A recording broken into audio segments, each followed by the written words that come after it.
Gum gum. Gum gum. I do have the arms of Luffy. Look at those arms. Listen, if I'm not the Monkey King, then what am I? If these stories aren't based off of Zombie 70, then who is it based off of? You people?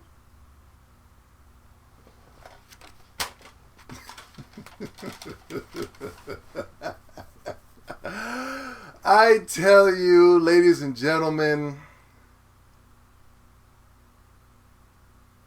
these Dragon Ball Super episodes are the highlights of my week. I really, really enjoy this show. I think it's literally the best show on television right now.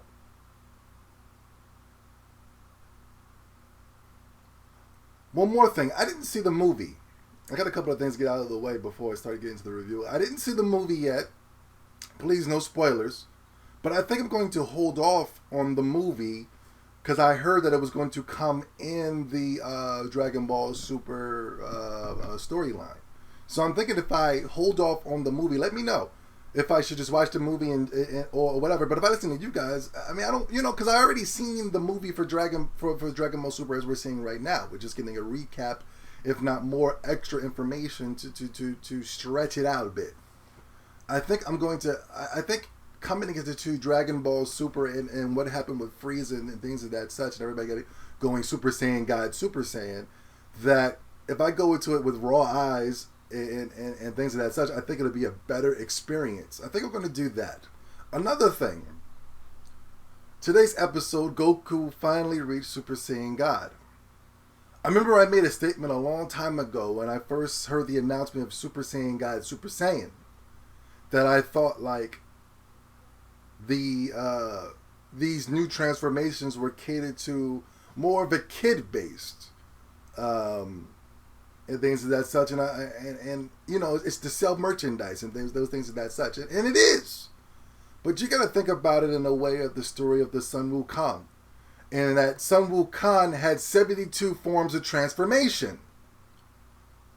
Thus, Goku having so many transformations from the Kaioken's, Super Saiyan 1, 2, 3, Super Saiyan God, Super Saiyan 4, the fusion.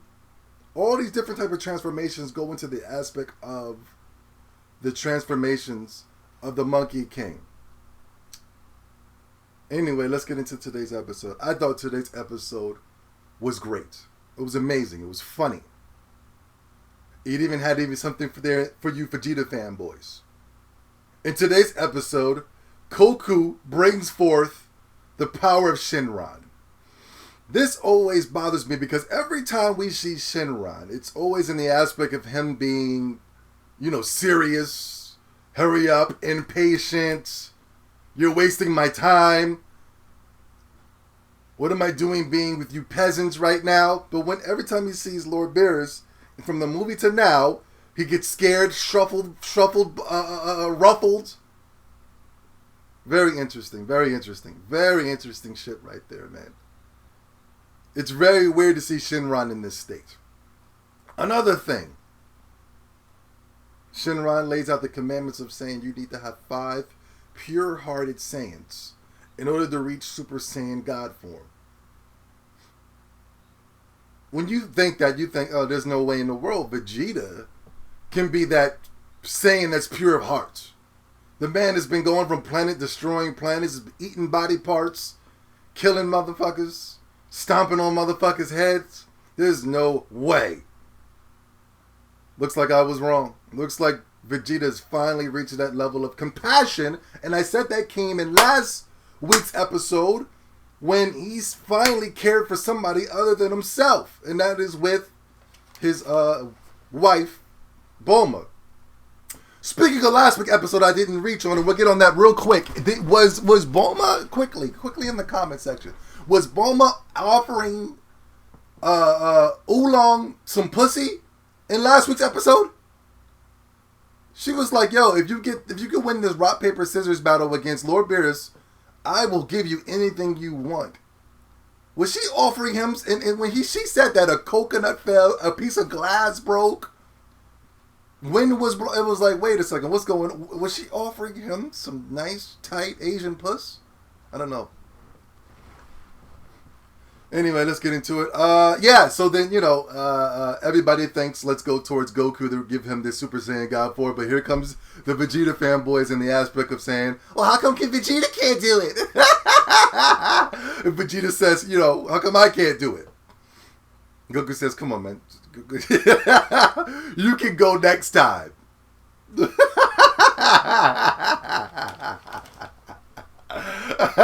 Listen, you can go next time. You know what I'm saying? And I thought that was very funny, man. I thought it was hilarious. And it was actually like talking to the Vegeta fanboys out there.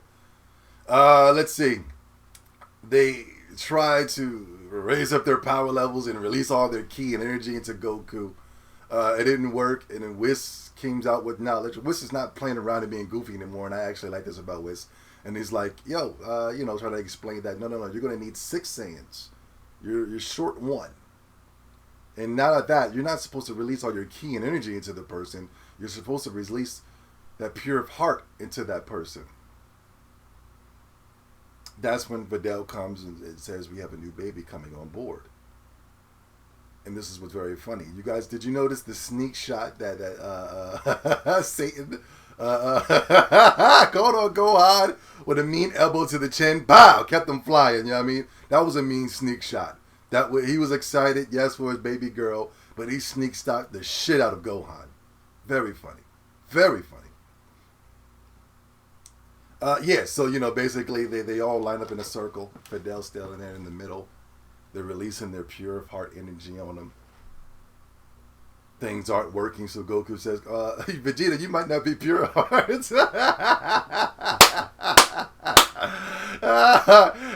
He said maybe the baby isn't pure heart. Oh man, Goku's crazy, man. Very funny, very funny. All of a sudden, you notice that this sort of energy is flowing around Videl's stomach. Things are flowing and moving, and not only that, did you guys notice that Videl went Super Saiyan? Did you see that? I saw it. Videl, who was 100% pure human, went Super Saiyan. You mean to tell me that all it takes for somebody to go Saiyan is the semen of a Saiyan? Pure semen. That one little semen went inside of the body of a human and has transformed her hair to go Super Saiyan. Very interesting. Does that mean that Pan or whoever, Chi-Chi was naming the kid Goldman? I did some research on Goldman. Goldman is I think it's because I seen multiple things. Goldman meant sorry in Japanese. Not only that, I seen a couple of Japanese restaurants called Goldman here in the States. I don't know. I seen that it was an Ethiopian dish, a vegetarian dish.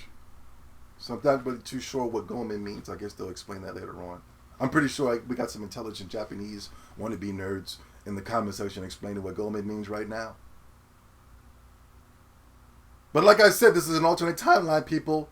As you can see, Vegeta's and Bulma's daughter is not here. It's an alternate timeline.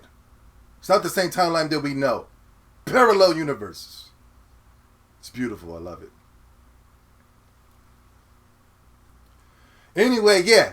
Basically, all this, we used to stretch out the moment of what we seen in the movie, and it was awesome, man. It was golden clouds coming, and it was raining, it was hailing, electricity. Beautiful shit, pure beautiful, man.